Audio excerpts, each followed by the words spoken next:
Everyone, and thank you so much for joining me today. My name is Sasha Reed, and today we've got a tutorial on how to make these really awesome, cute planners. So to get started, we've got the planner die set, which is from AlinaCrafts on AliExpress. She sent these to me as part of her design team, and I have been creating away. This is the paper pad I'm using for my demo today when I show you how to put it together. I've got this cardstock here, which is a really cool textured, really thick cardstock, like about 350 or 400 GSM, very thick. And all we're going to do is trim off that edge piece. So we're going to die cut out that first die and trim that edge down. Now I have sped this up quite a bit because I don't want you to get bored, and we've got quite a bit to cover, but it is very simple and very easy to make. So we've got those two panels. That was the thinner die out of the set that I shared with you at the beginning, and that just cuts your cover. So if you wanted, you could do some inside bits as well, but I'm just doing the outside. Now at this point is where, if you wanted to have a magnetic closure, this is when you add your magnet. Now when I added my magnet on mine, I used a hot glue gun to glue it down. Then I put the paper over top to kind of cover it up. However, in this one, I'm going to share with you a different method using my new tool that I picked up recently. So all you're going to do is put your panels onto your two cover bits, and then you're going to adhere those two covers together. So we've cut off that extra little bit on that edge, and now we can just adhere them together. So I'm using plenty of glue. I want this to hold up and be really strong. My idea was that I was going to make a Christmas planner for either myself or for some friends, which is why I made quite a few planners in this video. So if you stick around to the end, you'll see all the ones that I have made. But it was so quick and easy that I just kept making and making and making. The most time-consuming bit was making my own signatures for the inside of the planner. So I've gone ahead and stuck all my panels down, so now the outside is decorated. I'm going to leave that to dry because I want to make sure that the binding is really secure. I've got this Tim Holtz ruler here, and it starts with 0 in the middle and goes up to 6 inches on each side. So it's a 12-inch ruler, and you got 0 in the middle. There we go, there's middle. I hate when I do this in videos. I'm like, oh, where is it? So what I'm doing is I'm trying to find the middle between the two score lines. So where my book folds, I want to get the 0 and get that middle point. And that's where I'm going to put my first eyelet. Now this is what we're doing to create the signature holder, essentially, for a book. So I've got this crocodile here. It's my favorite ever hole punch. It works a dream. It punches through all kinds of thick materials. So I've punched my center one, and then I'm punching my next two right next to those score lines or crease lines. So I've gone ahead and done all 6, 3 on the top, 3 on the bottom, and I've got these eyelets which I picked up from AliExpress. Now my crocodile, you just stick it in as I'm showing you here, and you just squeeze it, and it's really simple. You don't have to have a lot of pressure. It's really clever, and it just kind of pinches that eyelet on for you, and then that way it's nice and secure. And when I go and put my string or ribbon or leather, it's not going to rip my paper. It kind of secures it so that you can pull it really nice and tight and hold those signatures and not damage your book. Now this is another sheet of that same thick cardstock, and I'm just cutting it at 1 inch. Now this is going to be our closure. I've got a corner rounder here. It's a 1/4 inch quarter rounder, the one that I've used.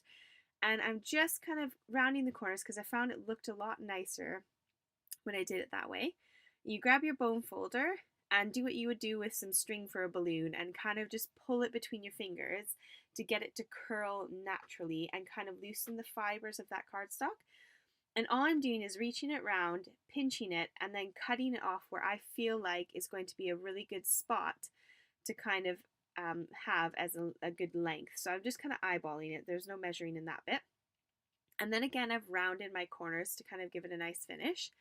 And I'm just going to put a bit of glue on that edge. I really like this glue. It's a really nice strong glue, and it dries really quickly. So again, I'm going to eyeball the middle.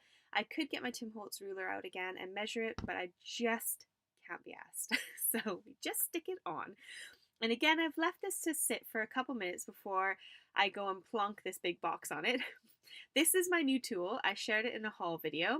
It does little snaps And I got it from Amazon, and it has been so fun, and it was actually dead easy to work it out. So I did a little trial run. It took me one go to work out how to do it. All you need is 2 pokey pieces and then 2 of the other pieces that kind of stick together. And what you're going to do is you're going to line it up and poke a hole through. Now my fingers were not behind this bit. I made very carefully sure that my fingers were not going to be poked and stabbed through. You could use a foam mat or something if you wanted. And all you can do is stick the sharp bit through, then that bit on top, and then this works the same as the crocodile. It just squishes it together, and it kind of squishes that pokey bit so that it goes nice and flat, and it holds it on to that bit of cardstock. Super easy, super quick. I couldn't believe it. I thought this was going to be too complicated, but it actually just came with loads of extra pieces, and all I needed was the stuff that was already in the machine to start with. So it took me seconds to put this together, and I've got a nice little snap, and they snap really nicely and easily on and off. So the next thing I wanted to do was think about my signatures. I picked these up from AliExpress.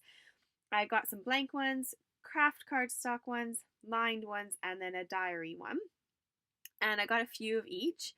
I'll link them down below. I'll link everything I can down below so you can have a look and find things if you would like to look for yourself. Now you could use those signatures, but I wanted to make my own. So this is how I made my own. I will share the measurements with you in just a second. But what I did was I folded my paper in half. I took 10 sheets of printer paper, folded it in half, and now you can see you get this kind of horrible edge where they kind of all stagger along that edge. So what I did was I folded my paper in half, and then I lined it up with my massive paper trimmer and just chomped off those edges. I've got a very big industrial paper trimmer. Then I took my covers, folded them round, went into my kitchen, grabbed my sewing machine, and just sewed straight down the middle. So very quick, very easy. And here are the measurements. Your covers need to be 18 by 18.5 centimeters. And that is going to make your cover for your signature. It's going to be slightly larger than your pages. So make sure the 18.5 is going in the right direction of your pattern paper. So you want to make sure your 18.5 is the longer edge. So if you want your pattern to be in the right direction, just bear that in mind. I bought this new We Are Memory Keepers scoreboard. I picked that up from Craft Stash. It was in one of my my most recent purchases. And what we're going to do is fold our cover in half. Then we're going to line it up on a scoreboard. If you don't have a scoreboard, just use a ruler and something kind of like a knife or an edge, like a dull knife, not a sharp knife. And you're just going to make a line on either side of that middle score line. And what this does is kind of rounds your paper so that when you go and stick your signature in, it allows for it to kind of wrap around it a bit easier, and you don't then get that kind of layered sort of feathered look again that we're trying to avoid. So that's why I've done these extra 2 lines. There's no measuring. I just folded it in half and then did 1 ticky on each side of that score line. So you can see them here. It just made it work a lot easier. So all I'm doing is wrapping my outside edge around my paper. It's just ever so slightly longer on all the edges, as you can see here. And all I'm going to do is take it in and run it through my sewing machine.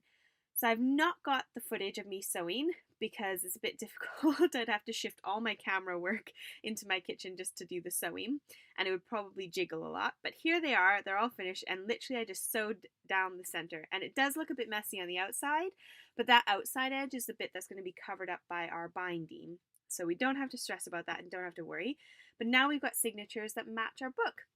Now this is fake leather from Alina's shop. She recently added a whole ton of this in a bunch of different colors. You get 2 bundles per pack, and it is a fake leather, so it's not real. I did think it doesn't smell quite like leather when I first got it. It is really strong, actually. I haven't tugged on it with all my might, but I have tied these knots in my signatures really tight, and they have not snapped. So to get the length that I wanted for my signatures, I just kind of eyeballed sort of a double length of my book and then a little bit extra so I could tie some strings. I wanted to have some charms, some danglies, something. I don't really know what I'm doing, so you can tell me it looks ugly. I have no clue. I've always wanted to make journals like this with hangy-dangy things, but honestly, I don't know what I'm doing. So I had a lot of fun. I played with it. I did them on several of the books. I left loads of extra strings so I could have a play. And one day I'll get around to watching a video and see how you can make it actually look decent. But for today, I just had fun. So I'm just tying as tight as I can. And like I said, they did not snap. And now all my signatures are nice and secure in my book. And I wanted all the ribbon and twine or whatever it was to stick off the end so I could tie those extra little sequins on, not sequins, charms. So I've got my hot glue gun here, and one of my recent AliExpress purchases, which is more of these flowers with the matching gems or pearls on the inside. And I just hot glued that onto the front so it wouldn't come off as my little closure. And then these are the little charms that Alina came up with last Christmas. They're quite sweet. A lot of them have little jewels on them as well, or glitter. They kind of sparkle a bit. And so I'm just picking out a few that I want to stick onto those little stringy hangy dangy bits. And now some of the holes were a bit small and a bit tight. The way to get around that is just to take a pokey tool, like I'm going to share with you here, and you just kind of shove it in. So you just take that pokey tool and just kind of poke it, and then eventually it goes through. And that's how I kind of got it through. Some of the holes were great. Some of them were a bit smaller, and it was a bit tricky because it is quite a thick bit of cord. And all I did was tied it tight and then pulled it really hard. It didn't snap, thank goodness. But I mean, I don't know your strength versus mine. Maybe mine's a bit weak and wussy.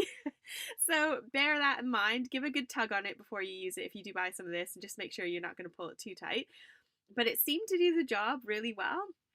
And again, I'm just going for some different kind of lengths for my charms. I wanted them to kind of hang at all different kind of angles, and kind of dangle when you pull it out your bag, because I was thinking, ooh, I could do my Christmas shopping list on one of my signatures, cards that I'm going to send to people on another signature, and just kind of have fun with it as my little Christmas planner book. So there's all the charms hanging on the side, and I love it because it goes tingly tingly when I move it. So then you just open the snap and you can see the signatures. Now you could decorate the pages. You could stamp in what you're going to use each signature for, and I've got that coming up in this next little bit. I'm going to share with you some of the books I've made, and I did do some stamping in them.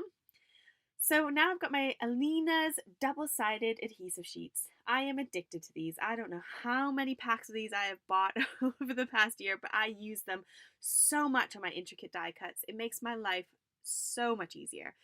So all I'm doing is adhering down some of my cardstock that I want to use for my little word dies. And I've gone and cut out planner, which comes in the set. There's a huge amount of dies in this set. I'll link it down below. You can take a look, but it comes with some of everything. It's really great. But I've cut out the word planner, which comes with a really awesome shadow. And I love shadow dies. I just think it adds such a really nice element. And now I've got the sticky back on both of those, so it makes it so easy and so quick to adhere down, and so much less messy than liquid glue. So I love using double-sided sticky tape in my die cuts. And this is my finished planner book. Now I might go back and stamp on it and add a bit more things on the pages, add some titles or something like that. But for now, that's my little planner, and it works a dream. So here's another one. I haven't finished my charms on this one, but I love the little owl. I picked him up off of AliExpress. It comes in multiple colors. And I used quite a few magnetic closures on these ones. So that's where you can see the magnet is behind the owl, in between the cardstock. And then on these ones, I stamped the inside pages. So I found a little owl stamp from my Stampin' Up! Stash and stamped him on the pages. And then I think, oh yes, I used him on all the pages. I just used different colors. And I used the matching papers from the paper collection for the covers and the signatures. So that's a little planner there. And I'll finish off the sides at some point. Now I did another Christmas planner. This is the first one I did. I'll probably add some twine on that bauble on the front. I attached some keys on this one and haven't trimmed it, so it looks a bit hairy, but never mind. And the magnetic closure on this one, I kind of added at the after fact. This was the first one I made. I had a real proper play. And I used this stamp set, which comes with a matching die set as well. It's from Alina's shop, and she sent it out last year around, I have no idea when. She sent it out last year, but it's like a planner die set with matching stamps. So I had a bit of a play with that. I did use a stamp platform because it is not photopolymer, it's silicone, so you do need to stamp it a couple times sometimes to get a nice clear image. But it's got year, month, week, has days. It's got everything you could need to stamp in it, so I had a lot of fun with that. This is another die from the same set that we used to make the books. It's just a little paper clip thing or a bulldog clip or whatever it is, and I put some magnets on it so I could use it as like a little paper holder. And then in the front of them I just wrote my to-do list and what month it was going to be, so I thought that was quite fun. And again, I'll probably finish it off with a bit of twine on that bauble and cut off some of those hairy hangers on the side. This one isn't fully finished. I want to put planner on the front, but I was kind of thinking about Rosalie, my daughter, in this one. Again, I have some of those really cute little embellishments. I used a cloud on the front. Then I used the matching coordinating sheets from the paper pack, and it had these little kind of cut apart bits, and so I cut them apart, inked the edges, and stuck them on the fronts of the pages. And I thought that was really fun because it had lots of foil in it. Now this one's one of my favorite ones, but I haven't made the signatures yet because I need to create the pages. But I love this butterfly paper, and I decided to make a little planner with it. I'll finish it later. And then I've got another owl planner in my craft cardstock. And I did finish it off with some gems, and I did loads of stamping in this one. I stamped a little flower on the front, and then I just got out a whole bunch of different stamp sets and picked 3 colors that kind of sort of coordinated together. Black, pink, oh no, I did 4. I did brown, black, pink, and purple, and I just had fun stamping all the pages. I made sure every single page had a stamp on it, and I just thought this would be really fun just to chuck in my handbag and have for notes. And again, it goes tingly tingly when I pull it out of my bag. So those are all my planner dies that I've created so far. Again, I'll finish off the other few that I haven't finished off yet. I just got really into it and had tons of fun. Now these planners do fit in the box that comes along with the set. So I shared a video a couple days ago on how to make this box, and these planners do fit really beautifully inside. So that is the end of my video. I hope you had a fun time with this tutorial. If you have this die set, I hope you have a go as well. If not, please don't feel like you need to go and buy it because I've shown it to you. It's just what I wanted to share with you, how you can get on and create one of these with these dies. So I'm grateful for you coming to hang out with me today. Please do like and subscribe, and I'll see you in the next video. Bye for now.